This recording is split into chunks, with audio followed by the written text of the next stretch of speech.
Assalamualaikum warahmatullahi wabarakatuh. Perkenalkan, nama saya Bayu Aji Nugroho dengan NIM 2203040039.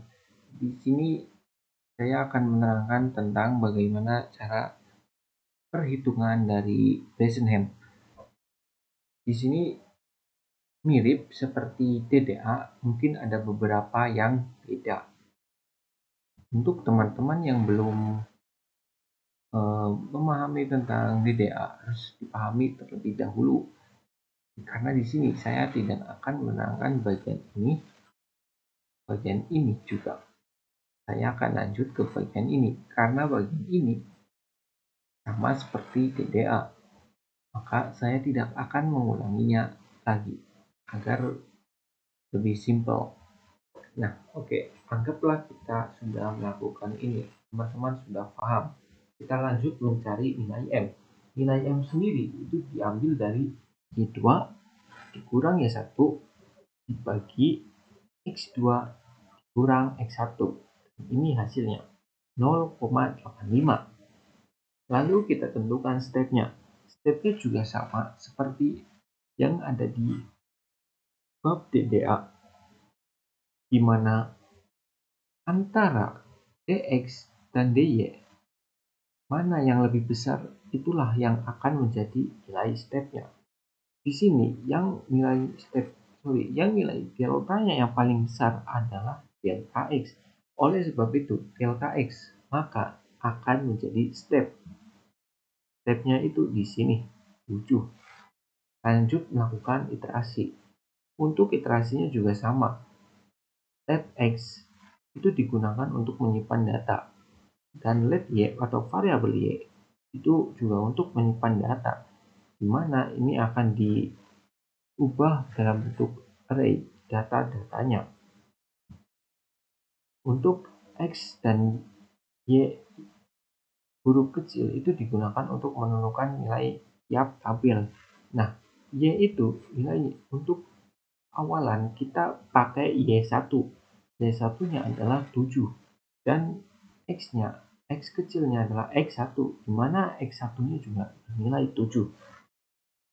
Di sini kita akan dicek terlebih dahulu. Ada dua rumus.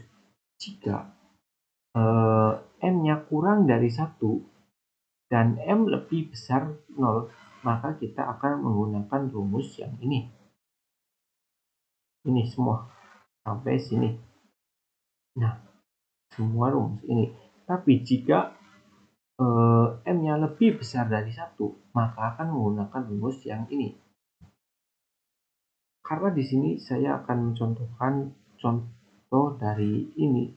Contoh soal yang pertama adalah menggunakan ini. Karena M-nya itu adalah 0,85 dan itu lebih kecil dari 1, maka tidak bisa menggunakan yang bawah ini. Kita gunakan yang bagian sini.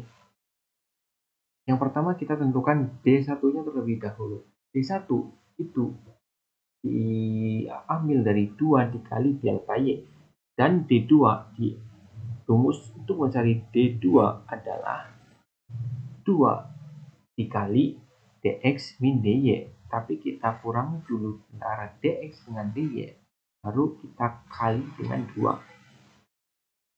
Dan untuk mencari nilai E adalah D1 kurang dx. Setelah kita berhasil memperoleh nilai-nilai tersebut, kita masuk ke iterasi yang ini.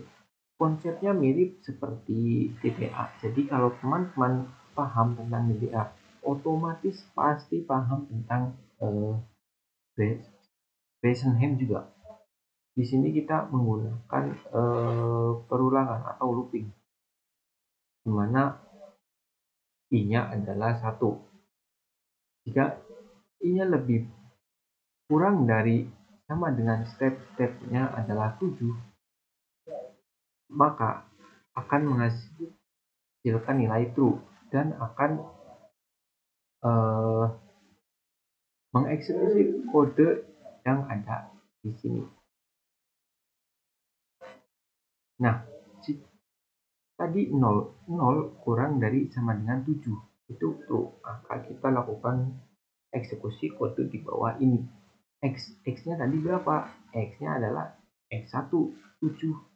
Nah, maka 7 dibulatkan ke pembulatan terdekat menuju 7 dan di-push ke dalam variabel X, disimpan di dalam sini 7 itu. Nah, lanjut. X yang ini tadinya kan X1 nya itu 7, 7-nya itu akan dirubah dengan rumus ini, X plus 1, 7 ditambah 1, maka ini akan menampilkan 8 seperti itu. Nah, lanjut, kita menentukan nilai P-nya. Di sini ada dua rumus lagi. Jadi jika P-nya lebih besar sama dengan 0, maka kita akan menggunakan rumus yang pertama. Jika P-nya lebih kecil dari 0, maka akan menggunakan yang ini. Tadi P-nya adalah 5, maka 5 lebih besar sama dengan 0, maka yang digunakan adalah rumus yang P. Nah, untuk menentukan hal tersebut, untuk menentukan nilai Y ya, nilai yang ini untuk mengisi variabel Y yang ada di array-nya. Nah, Y itu berapa? Y itu adalah Y1, di mana Y1 adalah 7. Maka 7 dibulatkan ke pembulatan terdekat dan di-push, dimasukkan ke dalam variabel X, di mana variabel Y, di mana variabel Y itu si array nantinya, maka disimpan di sini. Jadi 7 juga di sini. Nah, setelah di-push, maka Y yang ini maka akan diisi ulang, bukan Y1 tapi Y plus 1, 7 ditambah 1, berarti nanti hasilnya Y-nya bukan 7 lagi tapi 8 karena diisi ulang.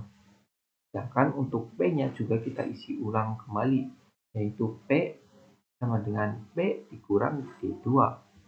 P-nya tadi berapa? P-nya 5, D2-nya berapa? 2. Maka nanti hasilnya di sini P-nya bukan lagi 5, tapi 3, karena 5 dikurang 2 sama dengan 3, seperti itu. Nah, jika ini sudah berhasil, maka yang else tidak akan dieksekusi. Maka kode ini akan dilewatkan dan langsung kita console.log. Console.log juga konsepnya mirip sama seperti GTA. Teman-teman bisa cari sendiri karena ini dasar dari beberapa JavaScript. Nah, jika kita sudah memperoleh hasilnya, maka akan menghasilkan seperti ini nantinya. Nah, nilai ini akan kita buat grafiknya seperti ini. Bisa teman-teman lihat, yang pertama adalah 7,7 dan yang kedua 8,8, yang ketiga 9,9, 10,10 dan 11,10. Kita bikin tabelnya dulu seperti ini. Setelah kita sudah bikin, baru kita bikin grafiknya seperti ini. Yang pertama 7,7, ini 7,7. Yang kedua 8,8, 8,8, 9,9 dan seterusnya. Itu konsepnya. Mungkin itu saja yang dapat saya sampaikan. Mohon maaf jika ada kekurangan. Untuk source code-nya juga akan saya taruh di deskripsi video. Terima kasih. Billahi taufiq wal hidayah. Wassalamualaikum warahmatullahi wabarakatuh.